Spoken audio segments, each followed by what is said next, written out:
Pessoal, boa tarde. Tudo certo? Boa tarde, boa tarde. Só antes de começar aí, tá bem alto, né? Já tá bom aí. Só comentar algumas coisas da comissão aí que a gente está fazendo, tá? Para quem está participando do livro, tá? Nós já concluímos para quem escreveu, me mandou algum artigo, nós já concluímos o projeto do livro inteiro. Hoje ele está com 594 páginas, é um livro bem extenso, bem legal. Temos vários convidados de fora aí, o Marinoni escreveu, Eduardo Talamini, tem muitos professores aí de renome que vão participar, o que é bom para nós aí, né, ter livros publicados com essas pessoas, é bem gratificante. Eu já fiz o protocolo, apesar que faz tempo que eu estou em negociação com a OAB, eu já tenho praticamente aprovado o e-book dele, né, que é para disponibilizar igual foi feito da Central de Curitiba, a UB Paraná, e eu só estou tentando negociar a impressão dele, que isso é bem legal, tem um livro nosso lá na capa, né, com o nome, impresso para distribuir, então isso aí tem um custo um pouco mais elevado, embora a OAB tenha a caixa aqui, então eles estão negociando isso aí internamente, que aí foge do nosso alcance aí, né? Mas acho que bem em breve mesmo. Eu pretendo esse mês já está tudo fechado e já em fazendo a impressão, tá? Sobre hoje aí, eu vou comentar algumas coisas sobre provas, tá? Eu tinha comentado, acho que eu falei uma vez aqui, eu não iria falar de novo, mas aí como eu tinha publicado esse livro de provas, aí eu vou aproveitar para falar sobre esse assunto, e a gente está no início do código, então é bem pertinente, tá? Para quem não pegou ele ainda, não sei se alguém pegou, eu fiz um esquema com a editora lá, então ele está disponível de grátis aí para todo mundo, né? É só baixar, pedi inclusive para deixar em PDF. Então se alguém não tem, é só entrar agora no celular, por exemplo, na editora Boreal, tá? É só ir lá em obras, clicar no livro, tá? Um link em laranja, baixar gratuitamente, só baixar. Está disponível para baixar para todo mundo, tá? A editora Boreal. Acho que é o penúltimo livro aí, um dos mais recentes que tem, tá? Então ele está totalmente disponível. Eu só vou fazer um resumo, eu vou ser bem sucinto hoje aqui, a gente daqui a pouco discute um pouco, tá? Vou ser bem sucinto, que é o que está escrito no livro, então não preciso ficar sendo prolixo aqui, né? Só antes, a gente fez a pedido da OAB aqui. Eu não sei se vocês já viram, existe um canal no YouTube de vídeos da comissão, né, Pedro? É isso, né? Eu sei que um dos últimos vídeos, por exemplo, é o do Medina, quando ele veio aqui falar sobre o Código de Processo Civil. Foi daí que surgiu essa ideia. Nós já tivemos boas palestras aqui, professor Clodomiro, Daniel Conado de São Paulo, Thaís Aranda, Patrícia. Então, a partir de hoje, juntando uns 3 vídeos aí, a gente vai deixar disponível, eu já estava falando com o Pedro. De repente, alguma coisa for falada aqui que for legal, de repente a gente pode ir lá ver, né? Não ver o vídeo inteiro, lembrar alguma coisa para fundamentar uma petição ou fazer algum artigo, estudar. Então, a gente vai colocar os vídeos disponíveis também no canal da OAB. Depois eu vejo como isso vai ser feito e aí possivelmente a OAB vai disparar aquele e-mail geral para todos os advogados, tá? A gente está tentando melhorar aí. Bem, o tema hoje, então, é sobre provas, tá? Eu tinha falado bastante sobre isso o ano passado, e aí eu decidi juntar, no final do ano, fiz um apanhado aí e publiquei esse livro de provas, né? São vários estudos aí para várias palestras que foram faladas sobre provas, algumas coisas eu achei importante, foi tecendo, vários artigos até juntar e fazer um livro sobre provas. E por que provas? Porque eu acho que é uma das principais coisas que existem no processo, no direito, né? Quando você vai entrar com um processo, você precisa aprovar uma petição inicial, e eu costumo falar para os estagiários que a petição inicial pode até ser um pouco prolixa ou falhar em algum sentido técnico, mas se o instrumento probatório estiver muito bem feito, provavelmente você vai ganhar o processo, né? A prova, alguns doutrinadores falam que é a pedra de toque do direito, né? Então ela é primordial, estudar ou ter uma noção sobre aspectos probatórios, né? E eu vejo, embora não seja a minha praia, não sei se é de alguém aqui, o direito penal, por exemplo, eu vejo que alguns amigos no direito penal estão até mais avançados que nós do processo civil. Esses dias eu fui ajudar um amigo meu num processo bem extenso, bem famoso aqui de Londrina, que foi bem repercutido na televisão, e eu fui ajudar ele em alguns aspectos processuais, e eu vi que a defesa dele, num processo muito complexo mesmo, tinha 3, 4 folhas lá, né? Tinha 2 folhinhas lá. Isso para a gente do processo civil ou do direito civil, que são petições extremamente fundamentadas, pelo menos quem tem dedicação. Eu lembro que eu fiquei arrepiado com isso, né? Eu falei, nossa, como você vai fazer uma petição num negócio tão complexo assim? Aí ele pegou e me virou, um advogado muito velho de casa aí, já falou assim, o que importa é a prova, a testemunha está aqui, na audiência de instrução e julgamento, ela vai falar o que tem que falar. Eu escrever muito ou não nessa peça processual não serve para nada, né? Aquilo lá me deu um estalo muito grande, foi ano passado, né? E falei, de fato, o cara tem razão. Possivelmente, numa peça civil, eu iria fundamentar, ir atrás de doutrina, né? E aí, de repente, chegar uma testemunha na audiência que fala totalmente o oposto, né? Por mais que você se esforce muito mesmo, não vai adiantar, né? Você ter estudado tanto ou ter exposto certas tendências, certa doutrina. Então, a prova é bem importante, tá? Eu dividi, então, pensando sobre essa parte probatória, no direito, principalmente no Código Novo, eu fiquei pensando o que era importante aprender sobre direito probatório. Algumas coisas até a gente já discutiu aqui. A primeira coisa dentro do Código, que seriam as convenções sobre o ônus da prova. Nós podemos, 373, parágrafo 3º, convencionar sobre o ônus da prova. Então, eu posso combinar sobre o ônus da prova quem vai fazer, que tipo de prova que vai ter. Então, isso, em princípio, é bem legal. Nós podemos fazer uma convenção sobre o ônus da prova, vejam bem, durante o processo. Isso, alguns advogados, ou nós aqui de uma escola do processo civil antigo, somos um pouco céticos quanto a isso. Você dentro de uma audiência de instrução, ou dentro de uma audiência de conciliação que nós teremos agora, convencionar sobre o ônus da prova. Você pode fazer a perícia dessa maneira, eu faço dessa maneira, e aquela brincadeira que alguns aqui já falaram do processo civil mais coleguinha, né? Mas eu vejo uma grande aplicabilidade disso, por exemplo, no 373, ele vai falar que a convenção do ônus da prova pode ser feito antes do processo. Isso eu acho bem interessante e é uma grande inovação. E, inclusive, eu já tenho aplicado isso. Inclusive, nos meus contratos do modelo padrão no escritório de advocacia. Porque se eu faço um contrato com um cliente e eu posso, por exemplo, convencionar sobre ônus da prova, se eu posso fazer convenções, igual eu vou mostrar no 190 mais para frente, eu posso convencionar num contrato de escritório de advocacia que eventual ação eu vou ser obrigado a propor dentro do juizado especial, por exemplo. Eu posso convencionar sobre isso aqui.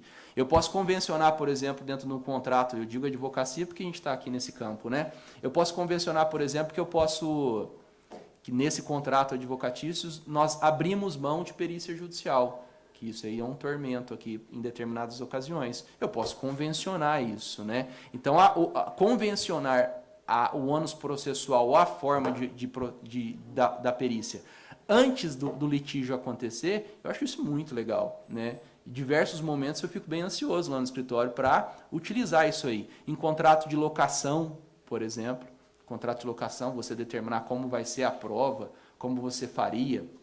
Por exemplo, tem algum dano no imóvel, na desocupação do imóvel, você aceita e combina que a vistoria vai ser feita por aquela empresa, por exemplo. E as partes aceitam a vistoria que vai ser feita. É uma convenção sobre o ônus da prova que pode ser feito. E que eventual litígio em cima dessa prova você joga para o juizado especial, por exemplo. Vejam bem, nós podemos convencionar e diminuir em muito um tempo de processo. Então, nesse aspecto, eu acho muito interessante. Então, a convenção sobre o ônus da prova, ela pode ser antes ou depois do processo, lembrando que antes do processo nós temos essa peculiaridade, que eu acho bem interessante aqui para a parte prática mesmo. Tanto é que eu digo no meu livro que eu estou preocupado com os aspectos práticos. Eu não vou ficar fazendo divagação doutrinária, nem acadêmica, não que isso aqui não seja importante. E aí ela traz algumas restrições para convencionar antes aqui, né? Nós teríamos uma restrição. Tenho 2 cadeiras aqui, se alguém quiser sentar. Tiago, se quiser pegar aqui. Nós não podemos convencionar em direitos indisponíveis, isso é óbvio, né? Nós não podemos também deixar uma parte extremamente vulnerável na relação. Então, se você fizer uma convenção antes do processo, você faz uma convenção que é um tema que eu mexo bastante, por exemplo, sobre ação de indenização do meu livro de acidente de trânsito. Eu posso, por exemplo, ter um ilícito, eu tenho um acidente, eu faço um acordo extrajudicial no processo, e dentro do acordo judicial, por exemplo, eu faço constar 373, que as partes determinarão da seguinte forma o cumprimento do acordo, e que elas abrem mão de discutir eventual perícia judicial pelo descumprimento do acordo. Então, eu faço constar isso. Eventual descumprimento, as partes abrem mão de ficar discutindo, as partes são capazes, né?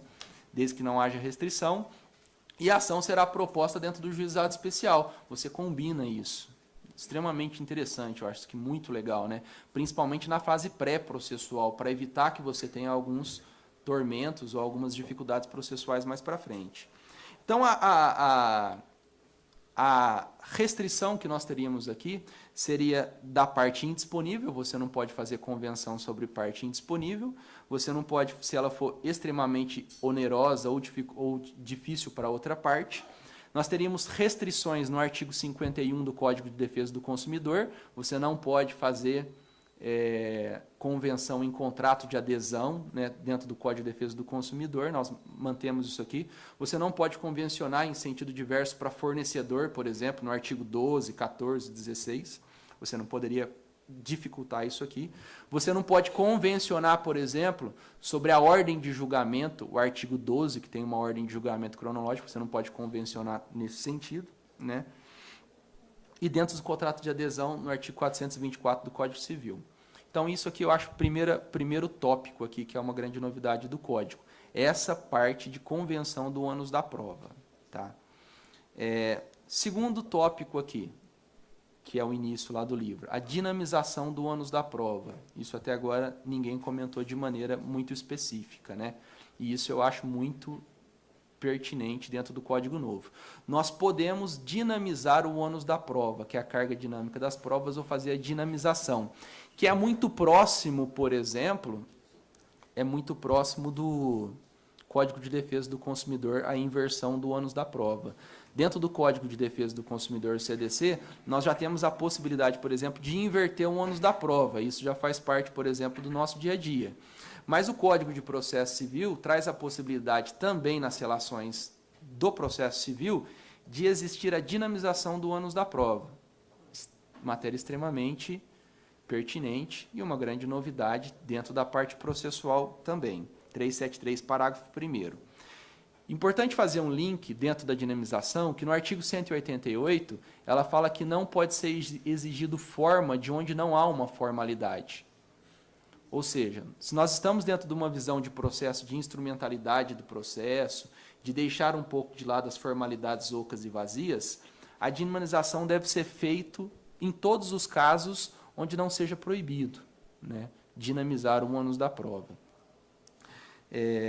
E eu trago alguns requisitos aqui, que é o parágrafo 1º. Se vocês forem pegar o parágrafo 1º do 373, ele vai tratar sobre a possibilidade de dinamização do ônus da prova. O que eu faria, por exemplo, se eu fosse fundamentar uma petição processual para fazer algum pedido?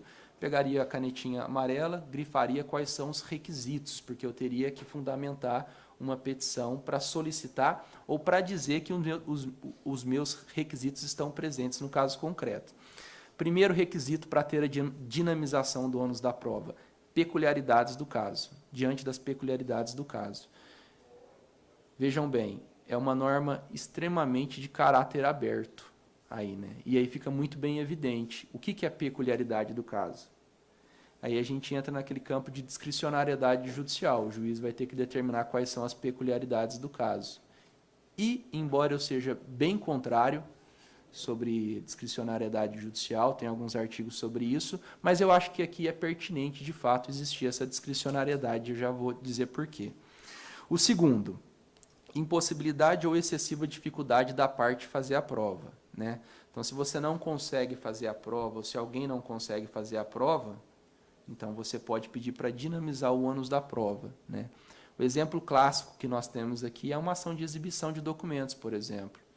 Eu tenho que fazer a prova e a outra parte, por exemplo, está com um prontuário médico. É muito mais fácil ela juntar o prontuário médico do que eu juntar o prontuário médico e não tenho acesso, numa ação de indenização, por exemplo, de erro médico. Então você inverte, porque essa prova é excessivamente difícil ou impossível de ser produzida para o meu cliente, por exemplo, mas para a outra parte é muito fácil. Então esse é o segundo requisito legal aqui. O terceiro requisito é respeitar o contraditório, né? Isso é extremamente importante. E ele, inclusive, nós já falamos sobre isso, um dos princípios basilares lá do Código de Processo. No artigo 6º, ele vai dizer já no artigo 7º, vai dizer que é necessário respeitar o contraditório efetivo, no artigo 9º, o contraditório, no artigo 10º, o contraditório. Então, desde cara, o Código vem dizer para que veio, para garantir o contraditório. Tá? Então, é obrigatório respeitar. Você não poderia, o que ele quer dizer isso? Essa parte do parágrafo primeiro. Qual que é o momento de inverter ou de dar a dinamização do ônus da prova? O momento não pode ser, por exemplo, no despacho saneador, fazendo com que a parte perca a oportunidade de fazer a sua prova. Então, você tem que ter a oportunidade, nesse momento agora estou dinamizando o ônus da prova. A outra parte que faça essa produção. Só que você precisa dar a oportunidade. Você não pode dizer simplesmente, de acordo com a dinamização do ônus da prova, você não teve a oportunidade de provar nada, ou você não dar a oportunidade para a parte. Certamente, nessa situação, seria um cerceamento de defesa. Penúltimo requisito é a decisão fundamentada. No artigo 93 da Constituição, nós já vamos dizer que toda decisão precisa ser fundamentada, e lógico que precisa ser fundamentada, porque aqui vai caber recurso. Nós temos a possibilidade de agravo de instrumento, né? 1000 e pouco, 1015 do Código de Processo Civil novo, salvo engano. Então, nós temos essa possibilidade. Ou seja, não deixa de ser uma decisão interlocutória, por isso ela precisa ser fundamentada, porque você dinamizar ou não dinamizar o ônus da prova vai implicar numa grande guinada do processo. Você vai alterar quem ficar com a prova ou não. Nós aqui que estamos na prática sabemos disso, né? Determinados ônus processuais você não consegue provar, você já sabe que você tem grande dificuldade no processo. Só que se você tem a inversão do ônus da prova, você fica muito feliz, né? Vai comemorar no final de semana. Porque aí você sabe que essa bola foi passada para outra parte, né? Ou seja, isso é uma decisão interlocutória, então por isso ela precisa ser fundamentada. E por isso que eu acho que precisa ser o primeiro requisito, ou que ele seja pertinente, que seja de acordo com as peculiaridades do caso. Ou seja, o juiz precisa identificar quais são as peculiaridades do caso para fazer a dinamização do ônus da prova, só que a decisão tem que ser fundamentada. Por que eu acho que isso é pertinente e vai contra o meu próprio entendimento de discricionariedade judicial? Porque eu vejo que o oposto seria muito pior. Imagina, por exemplo, que para requisitos de dinamização do ônus da prova, existisse requisitos ou incisos. Por exemplo, nesse caso pode dinamizar, nesse caso pode dinamizar, nesse caso pode dinamizar. Por exemplo, como existe hoje o agravo de instrumento. O agravo de instrumento existe, pode ser feito assim, assim, assim, assim. E às vezes você tem um caso muito semelhante, onde você quer fazer um agravo de instrumento e você fala, não cabe. E agora eu vou fazer mandado de segurança, ou eu tive que fazer isso essa semana, eu tive um caso extremamente pertinente para agravo de instrumento. Eu entendo que é um agravo de instrumento, só que eu estou ansioso para saber se, com um código novo, eles vão interpretar que aquele inciso é aquele inciso de fato. Então, por isso que eu acho que nesse molde, a dinamização do ônus da prova, como é impossível para o legislador prever todas as situações pertinentes, ainda mais nesse aspecto probatório, a norma de fato é de caráter aberto, para fazer quais são as peculiaridades do caso, porque o juiz vai ter que fundamentar. Ele vai ter que fundamentar e vai existir recurso pertinente para isso. Beleza? E o último requisito aqui para a dinamização do ônus da prova é não entregar uma prova diabólica para a parte. Não entregar uma prova diabólica para a parte, né? Ou seja, a dinamização não pode implicar num fato de uma prova diabólica para a parte. Eu tive uma experiência perfeita no meu escritório de prova diabólica, já comentei isso algumas vezes. Uma vez eu entrei com um processo de cautelar para pedir um documento. Eu ia entrar com seguro de vida particular, alguma coisa nesse sentido. E a parte tinha ido lá, recebido o seguro, tinham feito o pagamento, a pessoa muito simples, e ela não pegou nenhum documento, ela não tinha nada, só sabia que tinha recebido, mas não sabia a pólice, não tinha nada.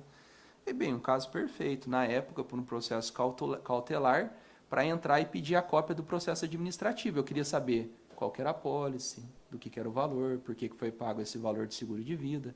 No meu entender, é um caso arroz com feijão, muito simples lá, né? Fiz o pedido administrativo, não me entregaram, entrei para pegar o documento, uma ação de exibição de documentos. O juiz, no despacho inicial, falou: comprove-se a relação entre as partes. Comprove-se a relação entre as partes para dar prosseguimento. Eu falei: gostaria muito, né, de provar, é o que eu mais queria aqui, mas eu não tenho um documento, né? Se você não provar, eu vou extinguir o processo. Eu escrevi: o que você está me pedindo é uma prova muito diabólica, né? Eu não tenho. Por favor, né? Eu escrevi literalmente. Normalmente eu não sou muito educado nas minhas petições. Eu falei: por favor, só deixa citar, porque é muito mais fácil para a parte começar a brincadeira. Eu escrevi na petição, porque ele vai começar, ele vai falar que de fato teve uma relação, e aí a gente vai discutir, porque eu só quero ter acesso ao documento. Tanto é que a cautelar não se discute nem mérito, né? Eu só quero aquilo, né? Tanto é que a gente vai ver mais para frente que o código mudou nesse sentido. Moral da história, foi extinto o processo, né? Porque eu não provei a relação processual anterior, né? Recursos e recursos, né? Mas vejam bem, isso é um exemplo de prova diabólica. Eu não conseguiria fazer essa prova, eu não tinha essa prova, né? E era muito mais fácil para a outra parte fazer essa prova, é muito mais fácil. Estava tudo de acordo com ela para fazer essa prova. É isso que o código vai falar. Você não pode, por exemplo, inverter ao ponto de entregar um ônus tão pesado assim para uma parte. É isso que ela vai tentar evitar. Ainda sobre dinamização do ônus da prova, eu citei um livro que é do Vitor, que é de uma das coleções novas, que eu acho muito interessante, mas muito interessante mesmo, recomendo a leitura. É Vitor de Paula, salvo engano. Ele fala um livro sobre a diferença entre ônus e dever processual. Recomendo a leitura. É uma tese de mestrado de um rapaz que o pessoal gostou tanto, que virou uma coleção da Teresa, salvo engano, lá. Muito legal, um livro muito curtinho. Ele vem dizer, e isso eu acho muito, muito legal para nós aqui na prática, que há uma diferença entre ônus e um dever processual. Mas isso aqui tem uma aplicabilidade prática tão grande, mudou tanto meu entendimento de processo em si. Algumas coisas são ônus processuais, que a própria lei vai dizer, ou alguma determinada situação. Mas algumas coisas, além de ônus processual, é um dever, que você não está nem discutindo se é ônus ou não é, ou se é dinamização ou não é. Por exemplo, eu vejo que nessa possibilidade de dinamização que eu citei do processo cautelar, eu acho que isso não era, o juiz não poderia nem exigir um ônus da minha parte provar que eu tinha uma relação processual. Nem isso ele poderia exigir. E não era nem ônus da parte contrária provar que existia uma relação de seguro. Isso é um dever da parte. Então é necessário, em alguns casos, o juiz identificar que existe uma relação de ônus e algumas coisas são mais do que ônus. São dever. É um dever de direito. A prova, né? E a gente brinca sempre para aluno que uma testemunha sempre fala: não quero ser testemunha, né? Você não precisa perguntar se a pessoa quer ser testemunha. Você pergunta: qual que é o seu nome? João. Obrigado, se você é testemunha. Isso é um dever, né? É dever. Então não é um ônus da pessoa ser testemunha, não é. Assim como em algumas situações não é um ônus da parte, ou você esperar que seja um ônus e inverter. Não, eu acho que é um dever de relação de consumo a parte me mostrar qual é o documento, por exemplo, e por que ela fundamentou um seguro de vida. Deu para entender essa diferença?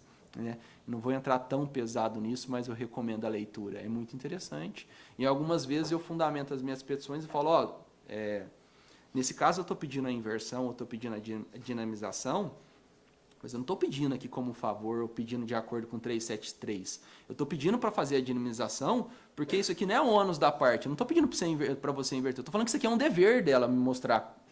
É um dever eu ter acesso ao prontuário médico, por exemplo. Eu não estou pedindo um favor. Isso aqui é uma obrigação legal, mais do que moral. Então, esse livro eu acho interessante muito por esse sentido. Tá?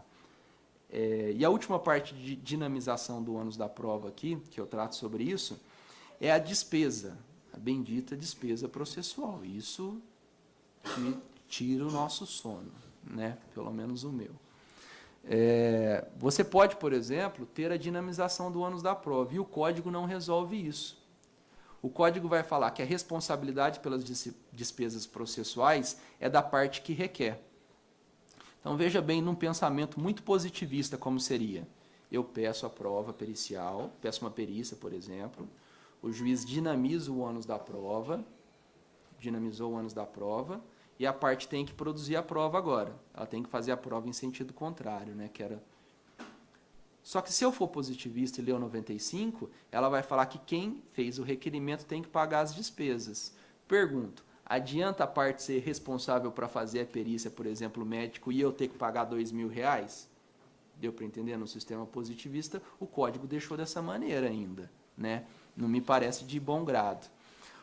O que a tendência jurisprudencial tem firmado? Inclusive várias decisões do STJ nesse sentido. E eu acho bem interessante que a lei não pode obrigar alguém a produzir alguma coisa. Ela não pode produzir, ela não pode obrigar que alguém pague pela perícia. Ó, R$2.000 para produzir aquela prova de engenheiro, de contador. Só que ela fica responsável pela não produção. Isso é muito interessante, né? Um exemplo prático que eu tive. Uma vez eu entrei com uma ação de seguro de vida. A apólice era de R$40.000. E eu falei que a pessoa tinha uma sequela muito séria. De fato, ela tinha uma sequela muito séria. Eu juntei o prontuário médico e fiz o pedido de prova pericial. O juiz pegou e fez a inversão do ônus da prova. Era uma relação de consumo. E falou para começar a fazer a perícia. Aí fizeram a proposta. Na época era R$2.000, R$3.000 para fazer a proposta de perícia. E determinou que a seguradora fizesse o pagamento dessa despesa adiantada, porque teve a inversão do ônus da prova.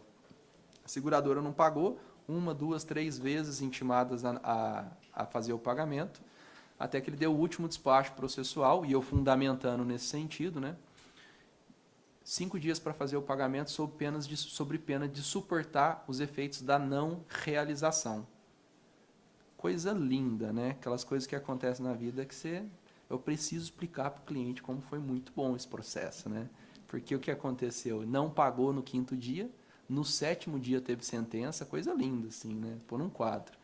R$40.000 de procedência total, porque ela aceitou os efeitos. Na 7ª depositou o dinheiro de R$2.000. Embargo de declaração, tudo que teve da vida inteira para recorrer, graças a Deus não conseguiram reformar essa decisão, né? Ficou integral. Esse é o exemplo perfeito que tem demonstrado a tendência de todos os processos, inclusive decisões do STJ. Por isso que eu afirmo, e o Marinoni também vai nesse sentido, que é muito importante quando você faz algum requerimento de prova, que você identifique muito claramente o que você deseja provar. É um documento? Qual que é o conteúdo, pelo menos no seu conhecimento, que aquele documento tem? Porque, por exemplo, se você aplica no CPC novo o artigo 400, que é o efeito da não produção da prova, eu quero pegar um documento. Se a parte intimada te mostrar o documento não juntar, ela aceita que aquele documento existe e é de verdade. Então é muito importante que você afirme, eu quero o documento da apólice de seguro, porque há indícios aqui de que a apólice é de R$40.000, por exemplo. E aí você já imputa isso, você consegue fazer a demonstração por provas indiciárias, porque, por exemplo, se não demonstrar por meio desse aspecto, ou pela dinamização, ou pela produção antecipada, que a gente vai chegar mais para frente, não juntar isso, você tem elementos para que o processo possa ser julgado pela inércia do réu em não produzir esse documento. Ou seja, você faz esse campo processual, você deixa demonstrado isso, porque a parte pode suportar os efeitos da sua alegação, porque ela não fez a prova em sentido contrário. Ou ela não pagou as despesas para que possa ser produzida, e ela vai suportar os efeitos da não produção de prova. Tem diversos precedentes nesse sentido no STJ, por exemplo. Deu para pegar? Acho muito interessante isso. Isso tem que ser calculado, tem que ser preparado, por exemplo, na petição inicial. Desde logo, se você requer a dinamização do ônus da prova, é muito importante você já vislumbrar tanto a possibilidade de conseguir a dinamização do ônus da prova, quanto em não conseguir a dinamização do ônus da prova. Porque se você conseguir a dinamização e a parte ficar responsável pelas despesas processuais, ela vai ter que pagar. Se ela não pagar, ela vai suportar os efeitos disso aqui. Se você já tiver elementos dentro do processo, provas indiciárias, provas indiretas, o juiz pode julgar pelo desinteresse da parte em produzir prova em sentido contrário. Deu para entender? Muito interessante, isso aqui eu acho muito interessante dentro desse aspecto. O próximo elemento aqui que eu falo que tem a ver com as provas, então eu tento pintar esse cenário de convenção sobre o ônus da prova, que nós podemos, dinamização do ônus da prova, que é possível, e nós podemos também fazer negócio jurídico processual e o calendário processual, que é um capítulo que eu trato. Isso já foi explorado muito bem pela Thaís, que comentou aqui numa palestra sobre os negócios jurídicos processuais. Nós tivemos várias discussões nesse sentido.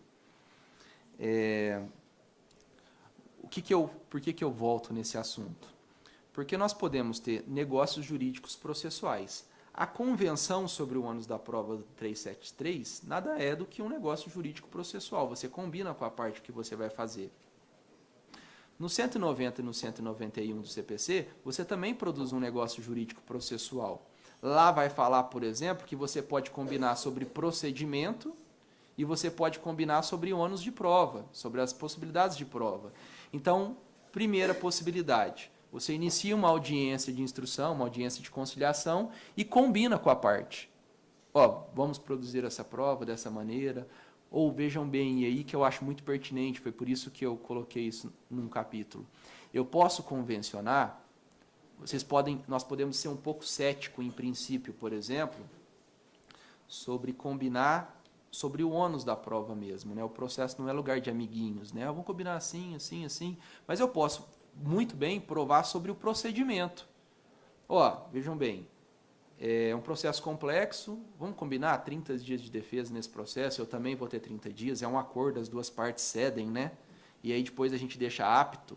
Então, acho que isso é bem pertinente, não é um processo de amiguinho. Você combina, aumenta o seu prazo, aumenta o da parte, aí depois a gente já vai partir para o saneamento, a prova vai ser essa? Vai. Então, você pode. Se você combina isso dentro de um processo, pelo meu entendimento, você está alterando também o aspecto probatório. Ele pode ser deixado para depois, pode ser feito antes. Eu acho muito importante isso aqui. Por isso que eu acho que mesmo que você não afetando ou mexendo diretamente no ônus da prova, se você mexer no procedimento, você também está mexendo na ordem que a prova vai ser produzida, né? E o processo é muito importante. Você pode ganhar um processo pelo aspecto processual, né? E a outra coisa, assim como a convenção do 373, ele pode ser feito antes ou depois. E aí que eu acho muito legal, que é isso que eu fico mais ansioso usando o código.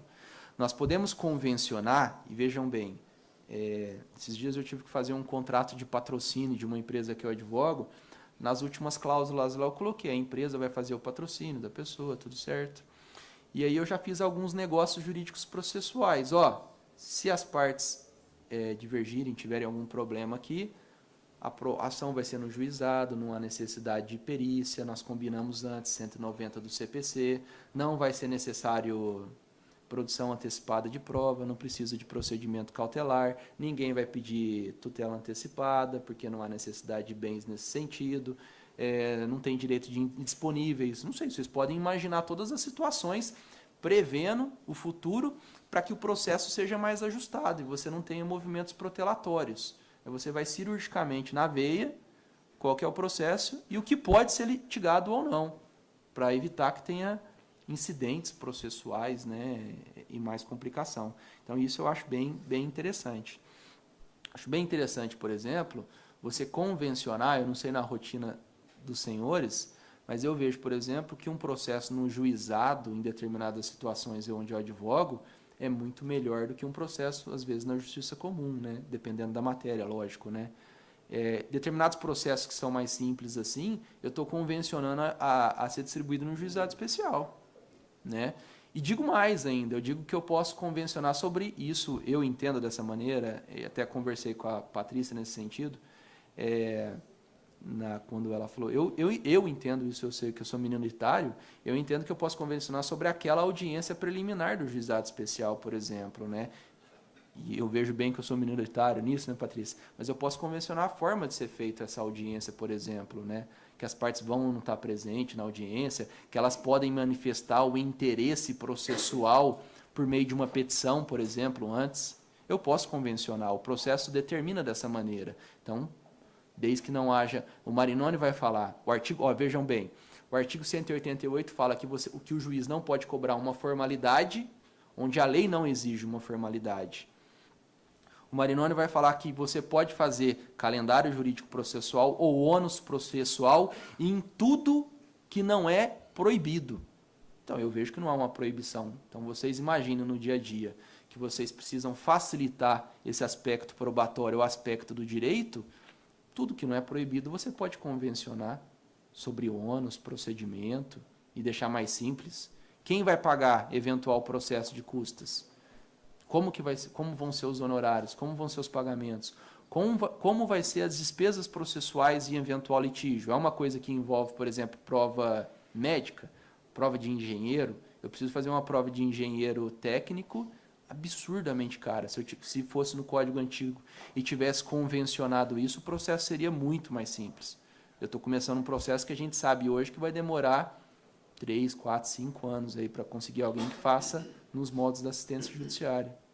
Se fosse convencionado isso antes, e por isso que eu acho que essa é uma grande novidade do 190 e do 373, isso estaria pelo menos, se não solucionado, muito bem encaminhado, né? Eu posso convencionar também no 190 do CPC, e isso eu acho bem pertinente, eu vou dar um pulo aqui, não tenho tanta coisa assim para falar mais. Eu posso convencionar antes que eventual litígio eu vou ajuizar uma prova de produção antecipada de provas, 381 do Código de Processo Civil. E se eu tivesse que falar, e se eu tivesse que escolher alguma coisa do código que eu acho muito legal, eu falaria que era essa produção antecipada de prova.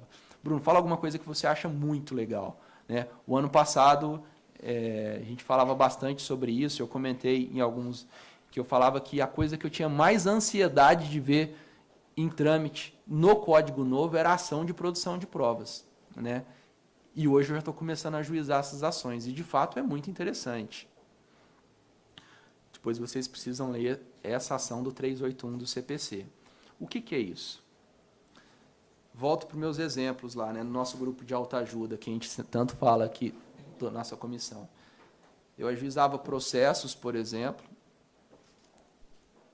cautelares, eu acredito que todo mundo já fez isso, onde você tinha a necessidade do 801 lá, para dizer a lides e os seus fundamentos. Então, você propõe uma ação e já fala quais são a lides e o fundamento da ação principal que você pretende produzir em 30 dias, né, que é o procedimento cautelar. Mas todos sabem também que, por diversas evoluções e diversas necessidades, várias cautelares tinham natureza satisfativa. Por que você queria produzir a prova cautelar? Porque você precisava provar só aquilo, você queria provar só a prova cautelar, né?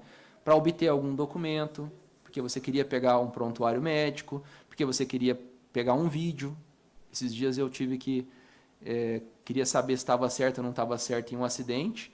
Foi amplamente divulgado na imprensa, e eu queria o vídeo do programa de televisão. Eu entrei com uma cautelar, mandei administrativo, não consegui, entrei contra a emissora para ter acesso. Aí o juiz pergunta, qual que é a lei de fundamento para obter o vídeo disso aqui? Não, eu só quero o vídeo.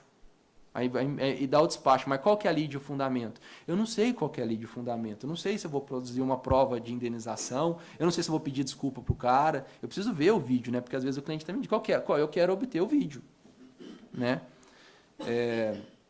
Uma vez eu brinco isso, que eu vi um advogado que todo mundo deve conhecer na cidade, não vou comentar o nome dele.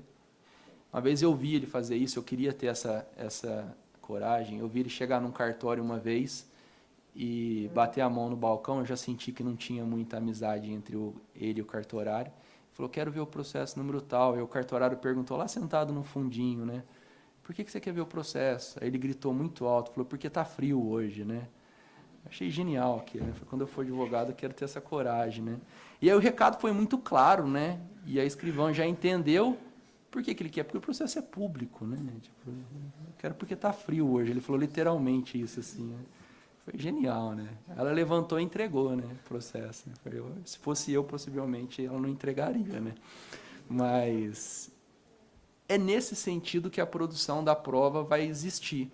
Por que você vai produzir a ação do 381? Porque está frio hoje. Porque você vai produzir essa prova para obter o documento. Por que você vai obter o documento? Porque você quer. O código inverte totalmente a necessidade de uma ação de produção de provas. Tanto é que no 381 vão trazer 3 requisitos, e um dos requisitos é a produção da prova possibilitar acordo. Então, qualquer prova que você produzir, por exemplo, pode dar margem para um acordo. Então, a norma é de uma natureza de cláusula aberta tão grande que quando você for propor, por exemplo, uma ação de produção de prova do 381, não vai ter argumento, não vai ter necessidade. Por que você vai produzir uma ação de produção de prova? Porque você quer. Eu estou esperando, eu estou começando a ajuizar essas ações, e eu já estou esperando despacho nesse sentido, para poder escrever nesse sentido, Porque eu quero produzir essa prova, Aleluia, Porque agora eu posso, o código mudou 381, Porque ele vai trazer, e esse é um entendimento dos livros do DDG é bem claro, que a produção de prova, ela é um direito autônomo da parte. Você vai produzir a prova porque você quer produzir a prova, Então, ela perde essa natureza cautelar do 801. Por que você vai ajuizar uma ação probatória? E aí a gente poderia citar diversos motivos aqui. Eu quero fazer uma ação probatória para obter a cópia de um documento médico. Então, você vai entrar com a produção, a ação probatória para obter o documento médico. Por quê? Porque você quer o documento médico. Por quê? Porque eu quero o documento médico. Esse é o argumento. Porque ele pode fazer o acordo, pode sugerir o acordo, pode evitar a ação judicial. Imagina que você pega um prontuário médico, por exemplo, olha o que está escrito e fala, nem vou ajuizar a ação principal. Essa é a intenção da ação. Eu quero pegar um vídeo para verificar se é possível a ação de indenização. Eu quero pegar um prontuário médico, eu quero pegar uma apólice de seguros.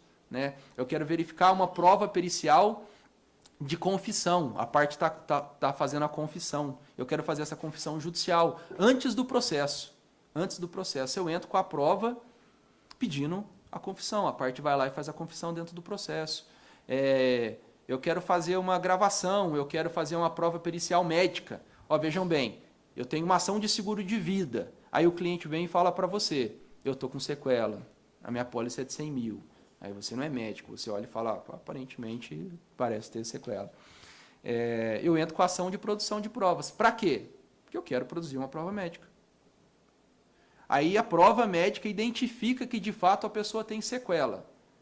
Aí você está munido desse processo e aí você decide, entrarei com o processo principal? Se você quiser, você entra. Não há esse requisito mais no 381 de urgência. Nós não temos essa necessidade, por exemplo. Você não precisa dizer se você vai entrar com o processo principal, porque pode ser que você nem entre. Imagina que na perícia judicial constate-se que não tem sequela. Você matou a ação dentro de um procedimento muito mais simples. Então, eu acho muito interessante isso aí. Sempre que possível. Então, os livros têm dito que essa possibilidade de produção de prova vai valer em quase todos os casos. Você atende um cliente, por exemplo, e você vai ter que fazer uma inicial muito mais complexa. Me parece muito mais prudente você ajuizar a ação de produção de provas antes, cirúrgico, o réu vai ter que citado, estabelece-se o procedimento do contraditório, essa prova é judicial, e aí você depois verifica se ajuiza a ação principal.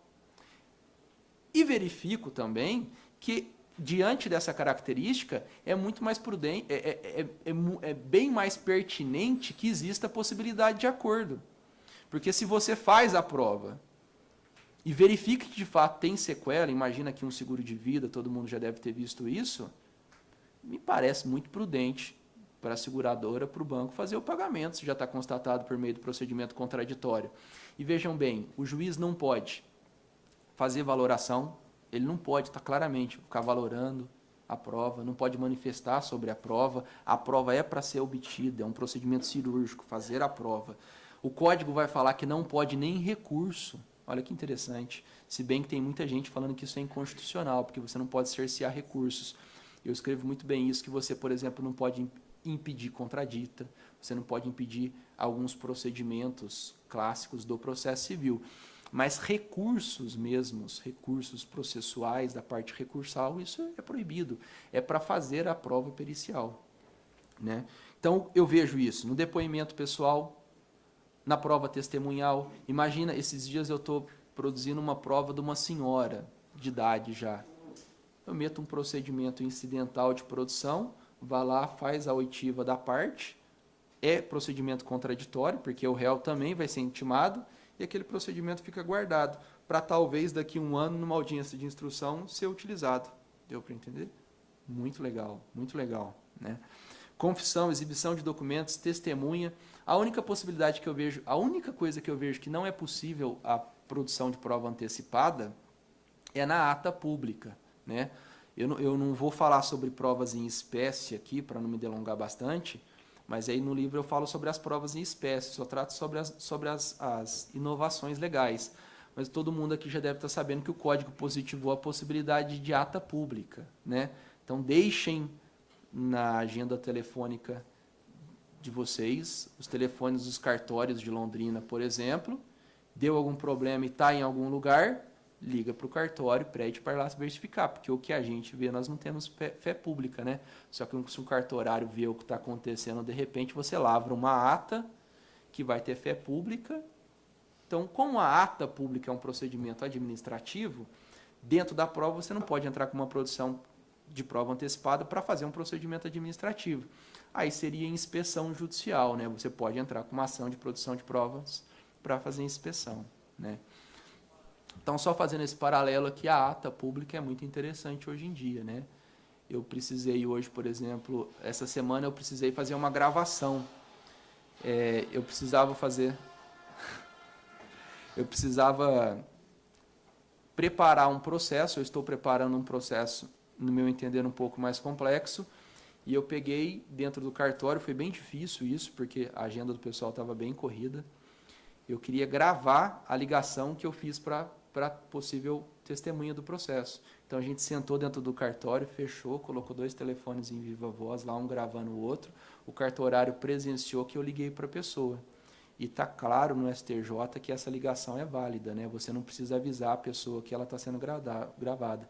Gravações de ambientes não precisa de autorização da parte. Então, teoricamente, essa gravação eu nem precisaria pedir, gravar por ata pública, essa gravação seria válida.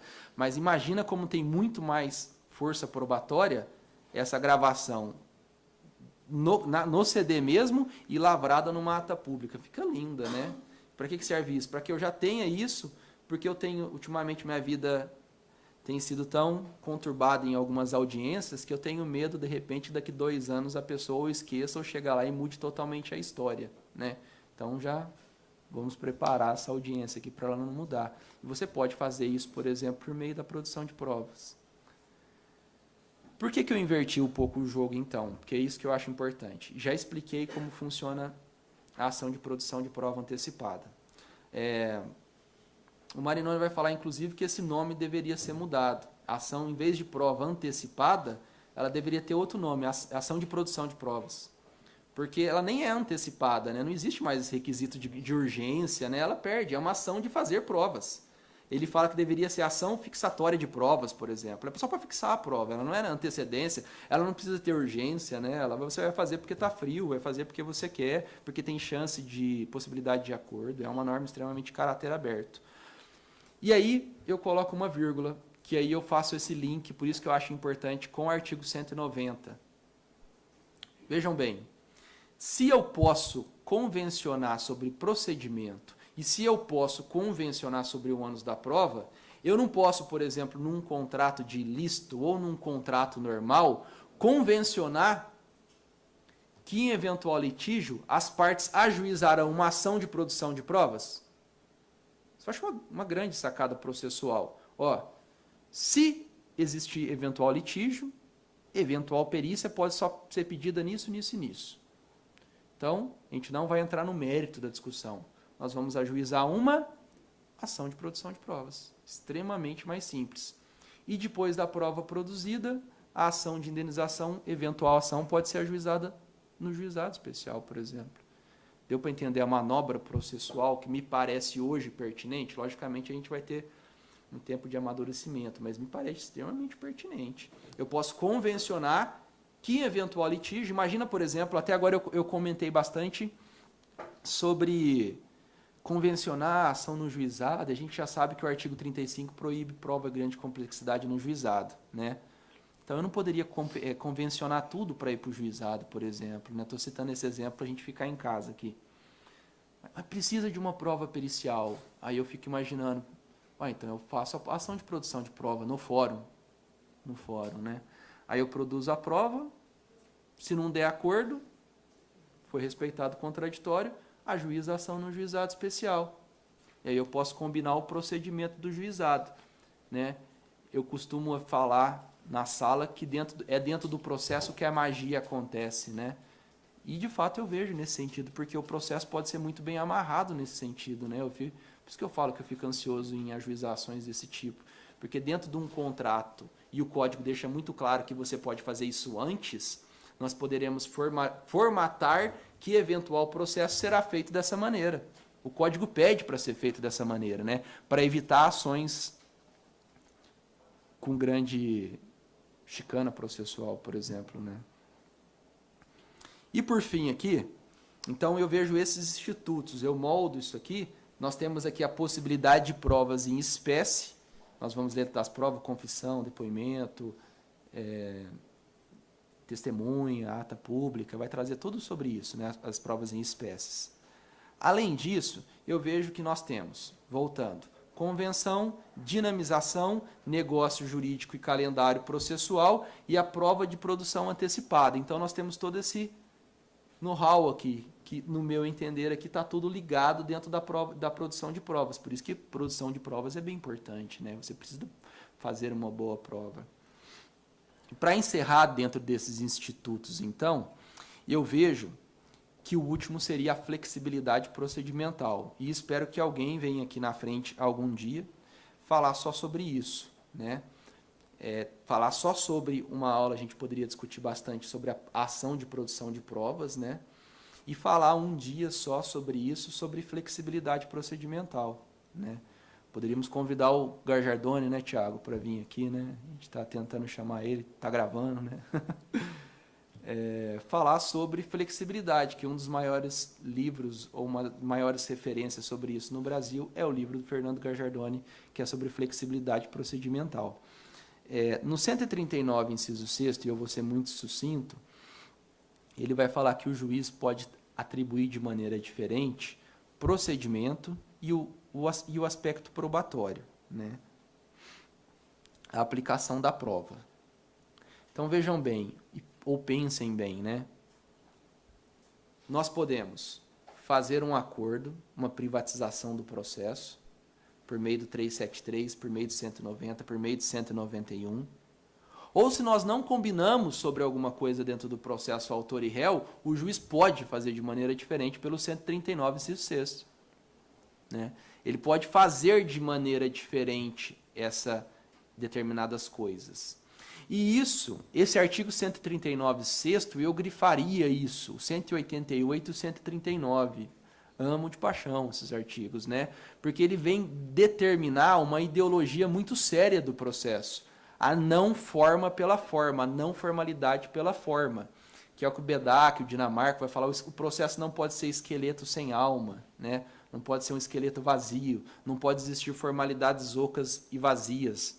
Ou seja, se pertinente, o juiz pode alterar o procedimento ou ele pode alterar a forma da produção. Eu vejo isso pertinente, por exemplo, na audiência de instrução e julgamento. Uma parte faltou, tem que respeitar a ordem, mas já tem alguém aqui. Esses dias atrás eu estava numa audiência, o juiz falou, mas por respeito, vamos só inverter aqui a ordem, já tem uma pessoa que veio de tão longe, né? Não me oponho, de jeito nenhum. Mas uma pessoa mais formalista poderia, me oponho. Quero criar uma chicana aqui. O Código Novo autoriza o juiz a fazer essa flexibilidade procedimental. E aí eu vejo, por isso que eu trago isso como um capítulo, que isso altera drasticamente a forma de produção de provas, porque o próprio juiz pode alterar isso. E fazendo um adendo aqui, por esse motivo que eu entendo, e isso eu argumentava com a Patrícia, por exemplo, na audiência, que eu verifico que é possível, isso é um entendimento meu, que o juiz poderia, e ela deixou muito bem claro isso, que a parte ré deve se manifestar até 10 dias da audiência, né, Patrícia? Então, e a gente comentava aqui embaixo, né, Thiago, que tem audiência marcada para novembro, né? Então, vejam bem, se a audiência for dia 10 de novembro, até dia 1º, a parte pode falar que não quer. Não quero. Fiquei guardando o processo lá, né? O Thiago deixa muito bem claro isso, para no dia 25 de setembro fazer uma petição que não quer. E aí você tem todo esse tempo morto de processo. Eu entendo que essa flexibilidade procedimental pode ser usada de tantas outras maneiras, mas, por exemplo, o juiz pode flexibilizar o 300 e pouco do CPC, que fala que a parte pode manifestar em até 10 dias antes. Eu entendo que é muito mais prudente, por exemplo, a parte manifestar até 10 dias a contado da citação do processo. Então, a audiência de fato está marcada em novembro. O autor já falou que não quer. Diga em 10 dias, a contar da citação, se você tem interesse. Porque se você tiver, eu deixo mantida essa audiência. Se você não quiser, eu já cancelo e aí você tem 15 dias para produzir a prova. Vejam bem, eu não vejo que isso é um cerceamento de defesa. Eu tenho discutido bastante sobre isso. Eu tenho um entendimento mais exótico, digamos assim, que eu entendo que poderia flexibilizar até a audiência. Esse é meu entendimento. Por exemplo, e o 139 serve para isso, é muito bom que a gente entenda isso. O 139 serve para que o processo seja adequado às necessidades de acordo do processo de cada região. Se nós temos, por exemplo, uma enxurrada, uma avalanche de ação em massa, por exemplo, TIM, OI, COPEL, que é de praxe 100% dos casos não ter possibilidade de acordo na audiência de instrução, por que não, por exemplo, nesses casos, flexibilizar isso e não ter a audiência de conciliação? Acho que a Patrícia já olha com uma cara feia para mim, né? Mas tô brincando. Mas eu vejo que existiria uma possibilidade, esse é meu entendimento, e logicamente que em determinados casos, em determinadas situações, né, já vislumbrei alguns juízes fazendo isso, principalmente nessas ações de massa, nessas ações onde de fato não tem possibilidade de acordo, né, ter essa alteração. E eu vejo que essa alteração, e eu só fiz um adendo aqui da audiência, mas você pode ter uma flexibilidade na produção da prova, por exemplo, estender um prazo processual para produzir a prova. Você nunca pode reduzir, né, o prazo. O código é bem claro, mas você pode estender, por exemplo. Né? E aí eu termino esses institutos, que eu vejo que fica muito bem amarrado tudo. Nós temos aqui convenção, nós temos negócio, flexibilidade e dinamização, além dessa que a gente poderia chamar de cautelar, que não é mais da produção antecipada de provas. E aí alguém poderia falar assim, mas ainda não vejo tanta aplicabilidade. Eu vejo aplicabilidade e uma possibilidade, por exemplo, porque agora nós temos no artigo 5º que as partes devem agir de maneira de boa-fé. E nós temos no artigo 6º que as partes devem cooperar entre si. E nós temos no artigo 70 e pouquinho, 71, que as partes podem responder tanto por ato atentatório quanto por litigância de má-fé. E nós temos no 373 que a parte pode ter dinamizado o ônus da prova. Então, as partes não colaboravam muito porque ela sabia que o sistema era rígido quando você entra numa audiência. E aí você poderia, ou já teria noção do jogo. Isso é dessa parte e isso é da minha parte. Quando você entra numa audiência de instrução agora, ou numa audiência de conciliação, ou antes do saneamento, você ainda não sabe o que pode ser responsável para você ficar no processo, já que você tem a dinamização. Então vejam bem a grande mudança de paradigma. Nós temos um código onde o réu não é mais inerte no processo, ou não deve ficar mais inerte. Ele tem que ser mais participativo e, de fato, colaborar um pouco, porque o ônus pode ser totalmente dele, porque pode ser dinamizado. Né? Muito interessante isso aqui. Tá? Para fechar, só mudando um pouco de assunto, e eu termino essa parte de produção, uma coisa do código, nós comentamos bastante sobre isso aqui, e durante esse mês eu estava lendo um texto, e a gente, para quem tem acompanhado as discussões aqui do código, algumas coisas a gente fica divagando aqui. O Alex, por exemplo, numa das principais reuniões, a gente discutia bastante sobre cooperação, né? E eu lembro que ele comentou, isso ficou bem marcado, que de repente é uma semente que está se plantando quando a gente fala sobre cooperação. Lembro que você falou sobre isso aí. E depois daquela reunião, de fato, eu fiquei bem pensativo. Nós temos aqui diversos institutos, nós temos dinamização, artigo 6º, cooperação, nós temos artigo 4º, primazia do julgamento do mérito, Artigo 5º, boa-fé, né? A Patrícia comentou na apresentação dela que no antigo código vocês ficavam discutindo sobre boa-fé processual, né? E nós discutimos bastante sobre isso aqui é só por colocar por colocar, né? E desde aquele dia que a gente discutiu, a primeira vez que foi discutido, até o Alex fez esse comentário, que às vezes é alguma coisa que está sendo plantada, né, para futuras gerações. Eu estava lendo um texto e isso aqui me trouxe uma paz muito grande, né? Eu tenho vontade de chorar, lógico que não, brincando.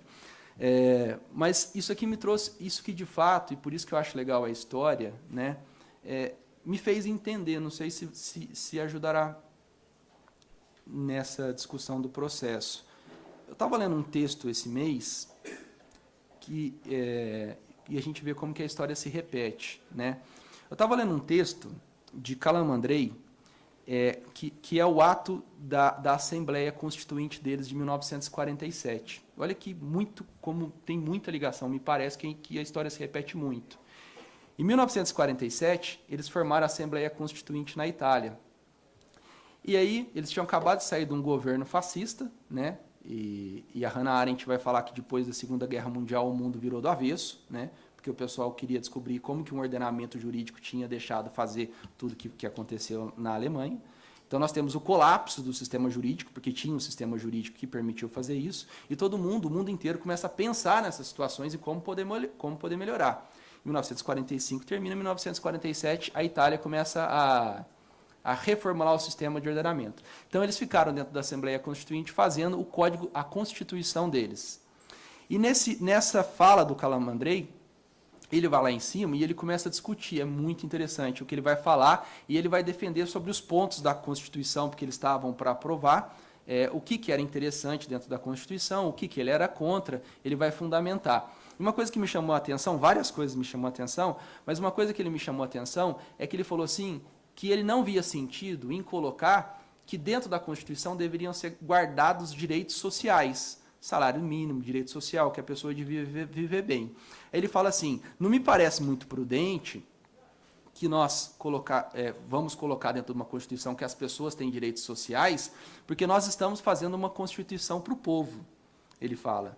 E aí, se o povo começar a ler, vai pensar que, de fato, a gente estava brincando aqui. Ele vai falar, porque eles sabem que, de fato, não existem esses direitos. É igual a Constituição lá no 6º vai falar que tem direito ao salário mínimo, que o salário mínimo serve para isso, né? Que a gente já sabe. Ele vai falar, por que a gente está colocando isso dentro da Constituição? Por que a gente vai colocar isso dentro da Constituição, né? Não me parece muito prudente. Aí ele começa a discorrer sobre o que ele tem entendido sobre isso. Ele fala que alguns senadores lá da Assembleia Constituinte tinham discutido com ele. Aí ele fala assim que um fiorentino, né, que na época era um senador, conversou com ele e aí de fato ele começou a entender que de fato aquilo tinha importância, colocar um direito social, não é um direito social, dizer que as partes têm um direito social, ou seja, dar um direito abstrato para as pessoas, ou só falar por falar dentro do ordenamento jurídico. E eu vejo muito isso pertinente, por exemplo, dizer que a gente tem direito de cooperação, boa-fé processual, me parece muito utópico. E vejam bem, nós estávamos discutindo isso, né, Alex? Aqui se tinha direito de cooperação ou não, né? E o pessoal em 1947 na Itália estava discutindo se poderia ou deveria colocar direitos sociais ou não dentro da Constituição. Olha que interessante, né? Aí ele falou assim, que passou a entender que de fato isso era importante, porque ele lembrou de uma parte do livro de Dante Alighieri, que era a Divina Comédia, né? Aí eu fui procurar isso no Dante Alighieri para tentar entender o porquê que ele tinha entendido que isso era legal. Tem uma passagem do Dante Alighieri que ele fala que o pessoal vai falar no Purgatório, são vários livros do Dante Alighieri, da Divina Comédia, e ele vai falar que teve uma parte de uma pessoa que estava andando sobre as trevas, que ele fala assim, foi tu, Virgílio, respondeu Estácio. Foi a tua luz que me mostrou o caminho. Tu foste o viandante solitário que, à noite, levava sua lanterna nas costas, que não serve para si, mas para aqueles que vêm atrás.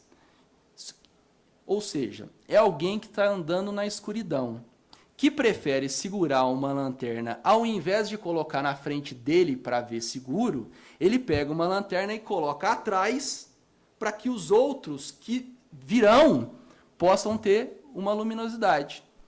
Ou seja, é muito prudente nós colocarmos que as pessoas terão direito ou que deverão ser cooperativas, agir com boa fé, porque nesse momento que a lei está sendo promulgada, por exemplo, nós estamos nas trevas. Quem fez o código, por exemplo, fez com escuridão, porque nós não usamos isso aqui hoje. Mas isso vai servir, por exemplo, para os próximos legisladores, quando forem fazer novas leis, pensarem nas novas leis que esses princípios ou que essas leis, por exemplo, devem ser seguidas.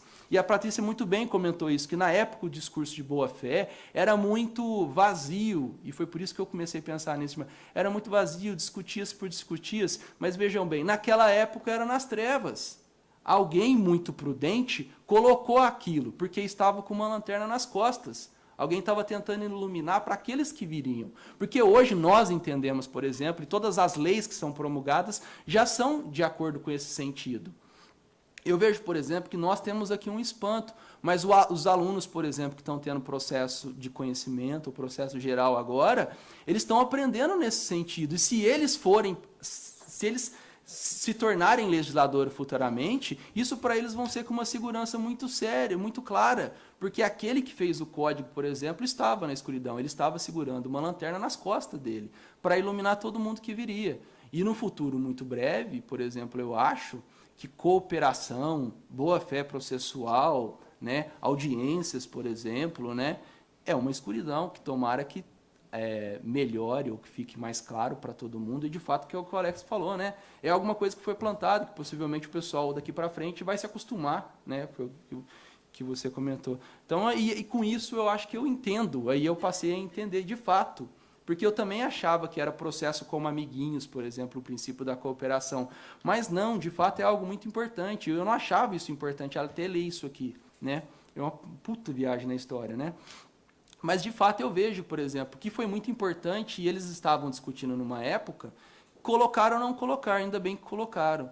E aí nós estamos discutindo, por exemplo, se deveríamos ou não colocar isso nos textos, ainda bem que colocamos, porque isso vai seguir as tendências doutrinárias, as tendências judiciais, e principalmente as próximas leis que virão, que venham nesse sentido. Tá? Gente, obrigado, vamos partir para as perguntas, né?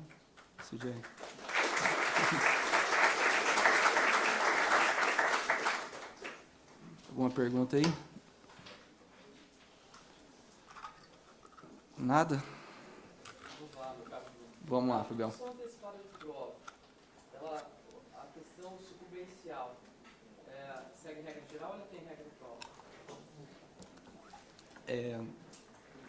Eu li até agora que segue a regra geral. Eu fundamento sobre um livro do Youssef Kalahari, que é aquele livro dos honorários, que vai falar para o princípio da causalidade, né? Quem der causa, isso é muito importante, né? Porque, por exemplo, se você produz uma ação de produção de antecipação, isso é uma das coisas mais importantes que existe nesse procedimento. Se você produz uma ação de produção sem nunca ter tentado obter a prova administrativamente, aí você vai suportar os efeitos, tanto das despesas quanto dos ônus de sucumbência. Mas se, por exemplo, você mandar uma notificação, mandar por cartório, perguntar para a parte, vamos tentar fazer administrativa essa prova, e a parte não quer, aí ela deu causa ao ajuizamento da ação. Aí ela suporta os ônus processuais, né? A Teresa Rudalvin, naquele código comentado dela, da capa azulzinha, ela traz todas as possibilidades, eu vi que é bem fundamentado. Ela fala que se você produz uma prova, onde a parte, por exemplo, não deu causa, só que ela começa a criar diversos obstáculos no andamento do processo, então ela tem que suportar os ônus de sucumbência. Eu vi agora um livro, eu não sei onde, que eu achei bem interessante, até anotei lá para fundamentar, que achei bem interessante mesmo, porque você produz a prova. Aí você não ganha honorários, imagina que você só produz a prova. Só que aí você utiliza essa prova para depois ajuizar um processo principal. Eu citei no livro, eu não lembro quem, ele fala que nessa situação, na sentença principal, o juiz deveria levar em consideração que você fez um processo desse tipo. Já que os honorários são de 10% a 20%, ele leva em consideração, na hora de arbitrar, que você fez um processo, mas para isso você teve que ajuizar um processo principal, que, embora você não ganhou de honorários no processo, Mas depois a gente constatou que de fato você tinha razão e que ele deveria levar em consideração. Aí eu achei bem interessante. Eu falei, nossa, aí fecha a conta, né? Porque me parece que aí depois você ajuiza o processo e faz a conta de ajuste dos honorários. Deixa eu agora externalizar o meu medo do entendimento que pode ser que o STJ tenha em relação a esse artigo. Nós tivemos um caso relacionado ao score, do Sim. Serasa. Sim. Que teve audiência pública, né? Isso. E esse caso, a princípio, era contrário, que eu entendia que era um banco de dados, mas depois estudando aprofundadamente, eu até vi que o Serasa, de fato, tem razão, e o STJ também, em ter falado que aquilo ali não era um banco de dados e isso não gerava dano moral. E o que me preocupa é o seguinte, que quando veio essa decisão do STJ, que ela suspendeu todos os processos no âmbito dos juizados, então falou, bom, não gera mais dano moral. Você tem aquele monte de ação de massa, aqueles advogados que trabalham, que dependem disso, protocolou aquele monte de ação sem ter de fato, né, um retorno financeiro. Aí qual começou a onda? Bom, eu não ganhei aí danos morais, mas eu vou começar então a entrar com ações de cautelar para que eu verificasse o porquê que o meu score está daquela forma. Então o Serasa teria que me explicar o porquê que estava daquela forma. Tinha o pedido administrativo, o Serasa não justificava e eu entrava com a ação, porque daí eu teria honorários sucumbenciais. Sim, sim. Essa era a ideia. Chegou no STJ, e o STJ hoje ele tem um entendimento na seguinte questão. Para você entrar com essa ação, você tem que deixar demonstrado o porquê, o interesse que você tem nesse score. Você teve um financiamento negado ou alguma coisa desse tipo. E o que me parece, daí, ligando com a sua fala, que prejudicaria da gente falar assim, eu quero fazer a prova que eu quero. Por a questão da sucumbência. Porque se mas começa aí, uma ação em massa, eu entendo que o STJ poderia falar, não, peraí, nesses casos aqui... E me parece que vai falar, me parece que vai falar. Provar, assim, a pertinência dessa prova, o porquê... Porque vai chover, essa ação vai desaguar no judiciário, essa ação de produção de provas do pessoal, principalmente a ação de massa. Porque começa a ação de massa, eu fico imaginando vai chover, Serasa, por exemplo, vai despencar. A empresa está ferrada. Vai despencar. Existe, salvo engano, existe uma ação de recurso repetitivo de 543 que eles decidiram, né? Uma ação da cautelar, né? Que eles falaram sobre isso, né? Uma ação do 543. Também não sei o que vai ser em ações de massa, eles têm essa ação... pode ter uma... Na verdade, é um entendimento mais jurisprudência defensiva para existir ações tantas assim, né? Pode ser, né? Eu entendo que pode acontecer isso sim. Se bem que hoje existe uma ação do 543 também no STJ, falando que, até ganhei uma hoje, inclusive, no escritório, falando que você tentando pedir administrativo e tendo a comprovação e eles não respondendo, você tem direito, né? Então tem várias decisões nesse sentido também, invertendo. A decisão que você não provou na necessidade. Mesmo tendo. Eu tenho alguns precedentes, mas aí de fato vai ter que amadurecer mesmo, né? Se você manda o AR, manda a comprovação, né? E vamos ver o que vai acontecer aí, né? Eu entendo hoje que é possível que vai ter os ônus só pela causalidade, né? Até o fundamento isso no meu livro. Só que pode ser que mude realmente nas ações de massa, principalmente, né? Pode ser. Mais pergunta aí, pessoal? Esse acordo de prova feito antes do processo, e se a pessoa não cumpriu? Quando chega no processo? Tem um enunciado do FONAGE, que fala que você pode... do FPPC, daquele Fórum Permanente Processualista, que fala que você pode combinar uma multa, por exemplo, para o descumprimento da cláusula, né? Você pode combinar, além da convenção, uma multa pelo não descumprimento. Então você... sim, você pode combinar, né? Desde que não esteja restrições legais lá, você pode combinar a forma de fazer. Se não for feito, por exemplo, imagina agora, assim, se não for cumprido, extrai-se um título executivo extrajudicial de R$1.000 de multa que pode ser executado, além de um processo de conhecimento. Não é proibido, né? Deu para entender? Eu imaginei isso agora. Entra até na regra geral da própria ideia de negócio jurídico, no plano da eficácia, lá, utilizando a ideia de ponte de miranda.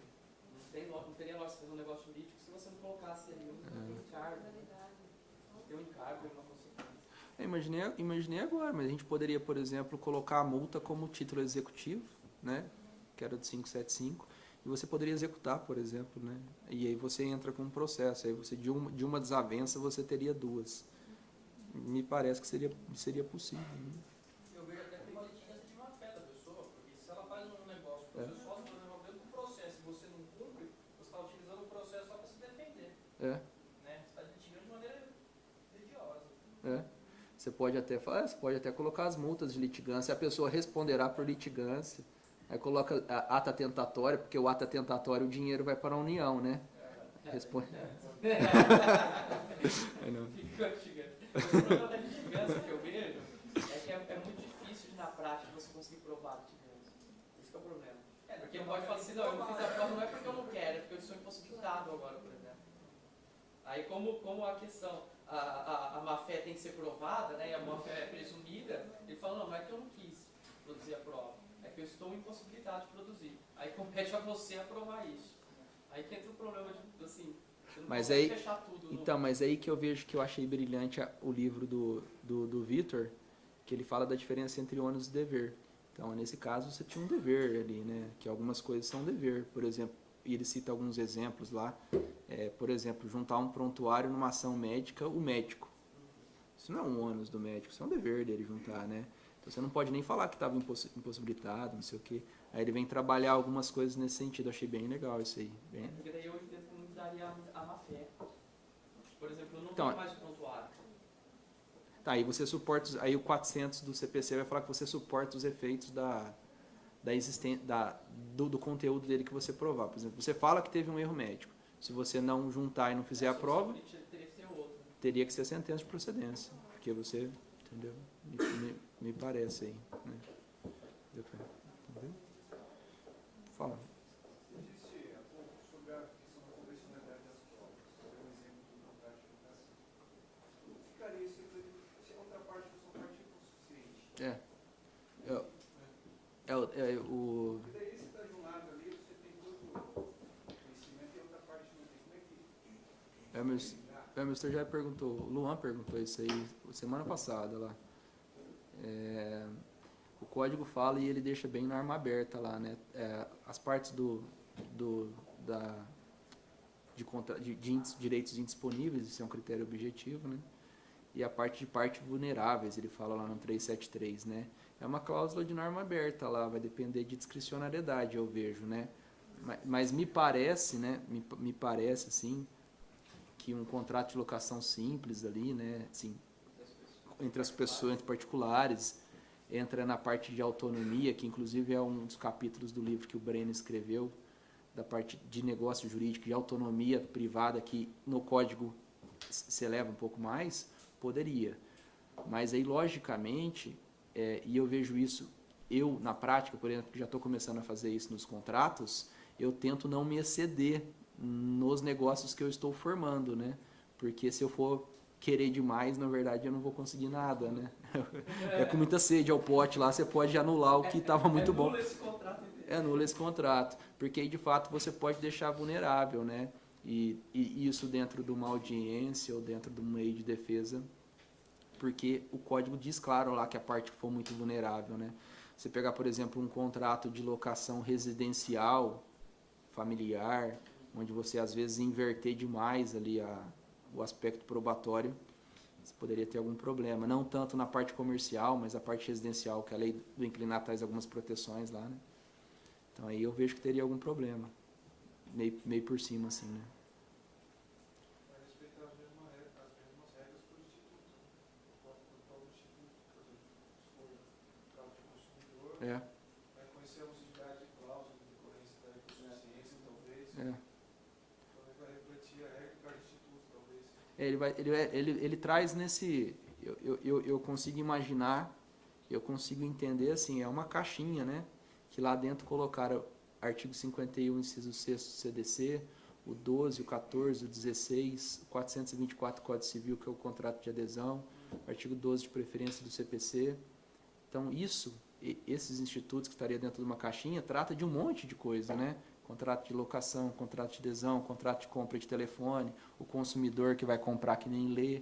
Então, assim, não só processo a gente está falando, dentro dessa caixa tem um monte de coisa, né? Tudo que afetar esses institutos, eles trazem sobre esses artigos mesmo a proibição, aí vai ser anulável, né? Acho que vai ser anulável. E aí compete a nós aqui, como advogados, né, saber quais são esses institutos e quando for fazer o contrato, já tentar prever uma não nulidade processual. Então você às vezes aprendi aqui fazer um negócio jurídico processual, putz, aí vai lá e faz um negócio bom demais. E, na verdade não vai ser bom, né? Porque você não entende. Aí aprendi o direito processual, que é o que você estava falando. Aí você chega lá e detona o direito material, coisas que não se podem fazer, né? Aí vai ser anulável, né? Então você precisa ter essa conexão, tanto do processo quanto o direito material. Na parte empresarial, algumas coisas você pode. Porque na realidade, o que a gente tem que pensar é que esses negócios jurídicos, eles não surgiram para contrato tipo e nem para contrato adesão. O que seria isso? O contrato adesão é aquele que você só vai aderir, e o contrato tipo é aquele que segue aquela regra, só muda algumas cláusulas. O que me parece que o negócio jurídico não é para esse tipo de contrato. É para aqueles contratos que de fato você vai fazer um contrato novo. Atípico, né? É um contrato bem atípico, não é aquele tipo, eu faço todo dia esse contrato aqui, hoje vou deixar essa cláusula de negócio jurídico. É o que me parece não seria tanta a ideia do legislador para esses contratos, para contratos mais específicos mesmo. É legal. E daí a gente foge de todas essas questões. Né? Eu acho muito usual para a gente aqui aplicar, né, no dia a dia como advogado isso. Para quem advoga para a empresa, para acordos entre duas pessoas, quando você vai ter que fazer um acordo, né? Senta aqui. Eu vou pagar. Não, eu sei que você vai pagar, mas se não pagar, vamos ajustar aqui como vai cumprir isso aqui, né? Mais alguma coisa aí, pessoal? Tudo certo? Não? Na paz? Próximo, só avisando então para a gente encerrar aí, como a gente falhou numa reunião, conversei com o pessoal da UB, no próximo dia, que dia que é aí, Fábio? Dia 5. No próximo dia 5, nós temos uma reunião também, trabalhar sobre desconsideração da pessoa jurídica, o Fábio vai falar. Aí depois nós pulamos 15 dias, o Marcos Zorita vai falar sobre sujeitos processuais. O Marcos Zorita, para quem não conhece, acho que ele não veio em nenhuma reunião aqui, né, Thiago? Professor da PUC, procurador do Estado, tem dado bastante curso com a gente aí, muito bom. Depois dele, quem vai falar é o professor Paul, professor da PUC também. Eu não sei se ele vai trabalhar sobre execução ou sobre recurso. Acho que é recurso, né, Thiago? Sobre recursos, o que é bem legal. Trabalhar sobre recurso, tem bastante coisa para falar aí. Então, a gente já tem 3 reuniões programadinhas aí. Beleza, pessoal? Boa tarde, então. Colocando no meio.